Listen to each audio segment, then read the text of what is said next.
All right, tonight, before we explain the allegations against Judge Roy Moore and Louis C.K., I want to be crystal clear. And I said this repeatedly on my radio show today, but people on the left are trying to take out of context. When I spoke about this for nearly 2 hours today, Geraldo was one of my witnesses.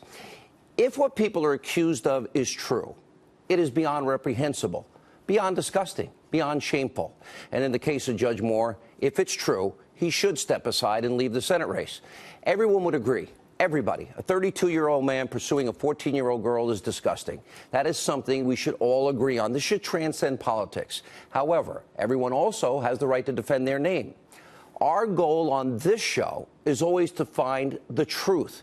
Here are the allegations tonight. A woman is alleging to the Washington Post that back in 1979, when she was 14 years old, she had a sexual encounter, actually 2 of them, with then 32-year-old Roy Moore. On one occasion, the woman alleges that Moore kissed her, and during another, she says that Moore allegedly, inappropriately touched her and guided her hand to touch him.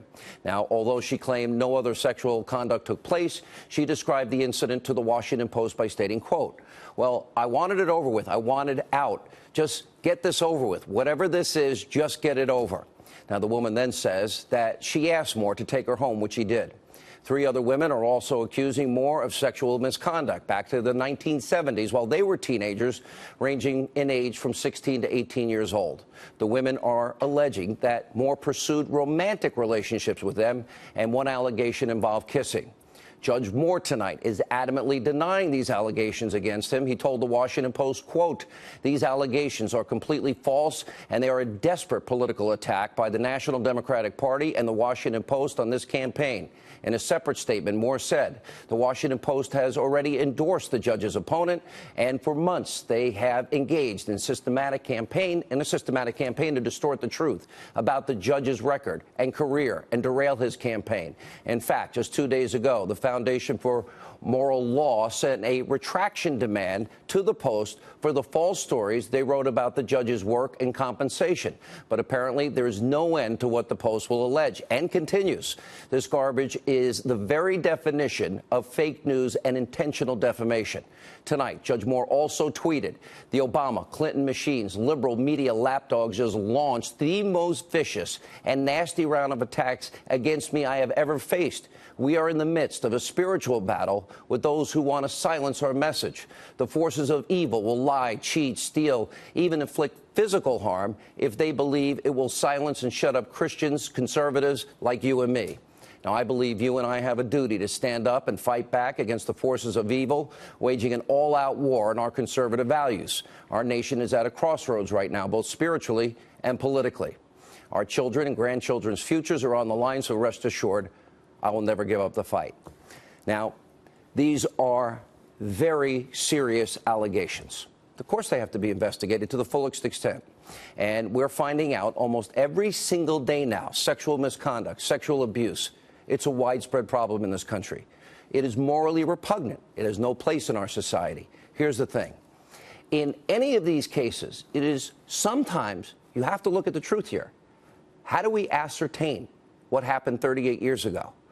I'm a father of a daughter. I'm a brother to sisters. It's scary when you hear about these predators.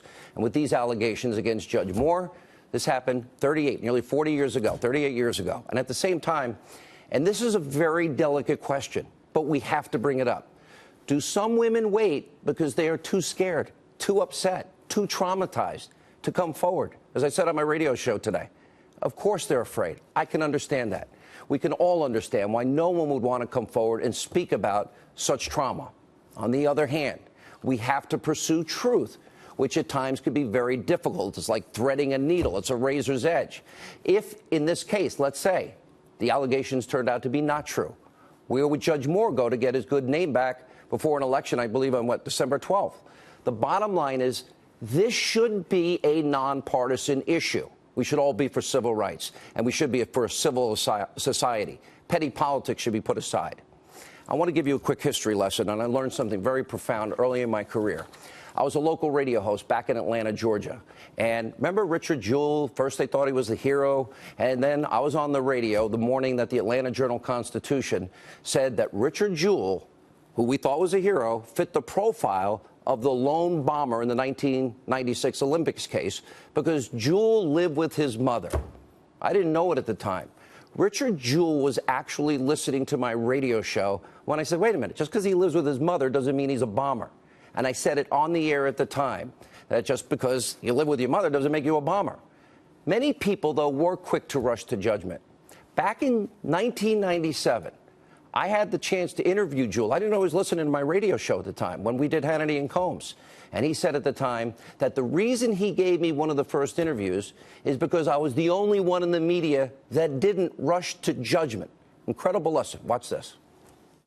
Richard Jewell, 33, a former law enforcement officer, fits the profile of the lone bomber. This profile generally includes a frustrated white man who is a former police officer, a member of the military or police wannabe who seeks to become a hero. You see that in the newspaper. What do you think? Well, you know, it wasn't me.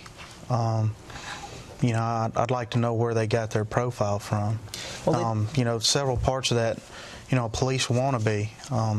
In the state of Georgia, I am a certified peace officer. I'm just not currently working for a police department. This case in my life in 1996, it changed my life because it made me realize you cannot rush to judgment. Let's look at examples where many of my so-called colleagues in the media and other people rush to judgment. Look at the Duke LACROSSE case, for example. I didn't rush to judgment. College students had their lives ruined when they were, it turns out, falsely accused of rape. Everyone in the media, everyone on the left, they rushed to judgment. They were convicting these kids before the truth ever came out. No benefit of the reasonable doubt, no presumption of innocence. And in fact, a group of 88 Duke professors without any evidence signed their names to a paid advertisement in a Duke school newspaper that read, quote, regardless of the results of the police investigation, what is apparent every day now is the anger and fear of many students who know themselves to be objects of racism and sexism, who see illuminated in this moment's extraordinary spotlight what they live with every day. That was a rush to judgment. And I said it was at the time. Almost everybody smeared and slandered those three Duke LACROSSE players, wanted to throw them in jail. It turned out they didn't do it. How many times on this show have you heard me condemn former President Obama that he rushed to judgment in high-profile race cases, all while ignoring massive amounts of violence in his adopted hometown of Chicago? You may remember this. The Cambridge police acted stupidly. There is a long history in this country of African Americans and Latinos being stopped by law enforcement disproportionately. And that's just a fact. The African American community is also knowledgeable that there is a history of racial disparities in the application of our criminal laws. There's a big chunk of our fellow citizenry that feels as if because of the color of their skin, they are not being treated the same. The president, a lawyer, from that position, rushed to judgment every single time. And as I pointed out many times in this show, was completely wrong every time. Hands up, don't shoot turned out to be a lie. Some still regurgitate that lie today. George Zimmerman was found innocent in the Trayvon Martin case by a jury of his peers. And all of the cops in the Freddie Gray case were acquitted. I was right on all these cases. In other words, one of the reasons I have been right and so many of my bratty friends in the media that are overpaid and lazy, like fake Jake Tapper, is they rush to judgment. I don't. Jake, listen to the whole 2 hours of my radio show today. It's one of the reasons we have been more right than wrong. We're not always right, and when we're wrong, we'll tell you. We here, right on this program, we didn't say hands up, don't shoot. We waited. We were right on Freddie Gray. We were right on the Cambridge police. Every single person in this country deserves the presumption of innocence with the allegations against Judge Moore. None of us know the truth of what happened 38 years ago. The only people that would know that are the people involved in this incident. Here's another perfect example. Now, when it came, some will say, well, Hannity, when it came to Bill Clinton's sexual misconduct, well, on the one hand, Democrats didn't care. He had the right politics. Hillary called it a vast right-wing conspiracy, never called out her husband. Unlike the left, I actually worked, reported, did my research, and I went and interviewed all of these women. And I looked them in the eyes and interviewed them, let them share their stories. I did my job. They should do theirs in the media. You described a scene where he was biting on your lip, and then when it was all over, he was leaving. Said, you better put some ice on that. Yeah, and casually put on his sunglasses and walked out the door. It was a terrible ordeal for me, and no woman should be subjected to it. But it was an assault. He assaulted you? Yes. He touched, grabbed, fondled, and kissed you against your will? Yes.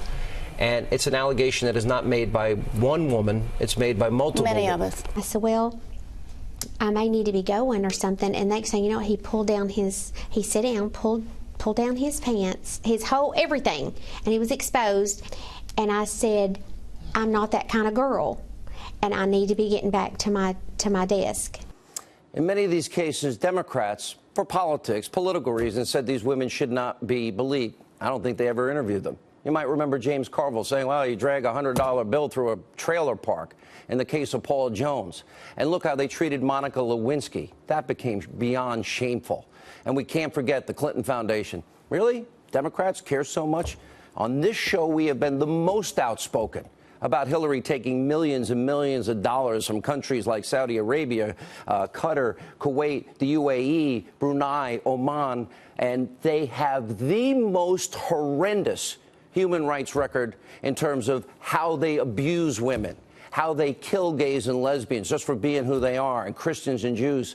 I don't remember anyone else in the media talking about it. In other words, nobody should be pointing fingers and passing judgment. We've got to know the truth. This is an issue that transcends geography, culture, political ideology. Now, sadly, sexual misconduct in America is rampant. That's the truth. Just look at what's happening in Hollywood today. Actor Ben Affleck, he was forced to apologize for grabbing a woman's breast on live television. Dustin Hoffman also apologized after two women accused him of sexual misconduct. They admitted it. Kevin Spacey, accused of sexually abusing multiple young teen boys. He's now in rehab. Famed director, remember Roman Polanski? Pled guilty to raping a 13-year-old girl after he gave her Quaaludes and booze, and was quoted as saying, quote, afterwards, oh, she's a double victim. He has still escaped from justice. My victim and a victim of the press. And, of course, we all know now about the allegations swirling around Harvey Weinstein, who also checked himself into rehab. And now even comedian Louis C.K., he's been accused tonight of committing multiple acts of lewd conduct by the New York Times. I can't stand Louis C.K., but does he deserve the presumption of innocence? Every American does. We reached out to him tonight for comment. They want to come on the show. The accusers of Judge Moore want to come on the show. They're all welcome here. This brings us back to Roy Moore, Judge Moore. Any accusation of sexual misconduct is beyond deeply disturbing. I say that as a father, as a brother. But every person in this country deserves the right, the presumption of innocence until proven guilty. We should have learned a lot from Duke and a lot from Ferguson and a lot from what happened down in Florida with Trayvon Martin. And we should have learned a lot with the Cambridge police. Should have learned a lot of people. However, some members of Congress, they seem to have forgotten this basic right, including even John McCain. He tweeted, quote, the allegations against Roy Moore are deeply disturbing and disqualifying. The allegations? He should immediately step aside and allow the people of Alabama to elect a candidate they can be proud of. What happened, Senator, to the presumption of innocence? Maybe one thing, what if somebody came out tomorrow, Senator McCain, and said something about you that was false? We don't know. We have to stand up against predatory behavior. But as I said, these are complicated issues, more complicated. And I would just ask every American, learn the lesson that I learned in Atlanta. Learn the lesson that I have now applied to all these cases and why I turn out more often right than wrong than my media friends who always rush to judgment. If you're going to make a decision, you can go interview all these people and then make another decision. But base it on your own experience, your fact, your believability, the people you talk to, like I did when I interviewed Juanita Broderick and Kathleen Willey and Paula Jones and many of the other women that accused Bill Clinton.